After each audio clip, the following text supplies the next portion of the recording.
Niels Footman. The Unwritten Rules of Love. The Unwritten Rules of Love. Niels Footman.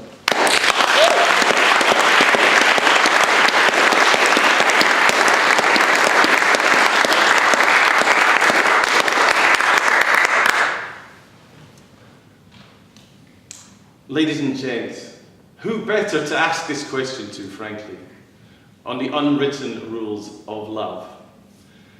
Perhaps we best start with, well, what are the written rules of love? And you'd have to say, well, there are very few. Certainly, in my fumbling, bumbling attempts to get round this topic as I was growing up, there was no guidebook that I was aware of, no written rules that were ever presented to me, so learning the unwritten ones had to come through painful, repeated, exceptionally incompetent experience, massive mistakes, and finally, a measure of success.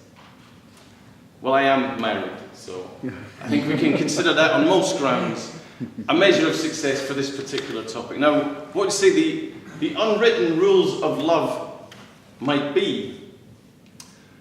I guess a key one would be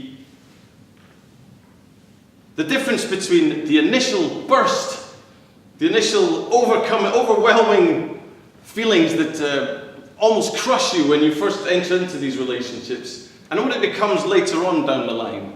I think there's so much written and discussed about how you feel at first, and the enormous passion that you feel, but the unwritten bit is more about making it last longer and what it means to have been in a relationship longer term.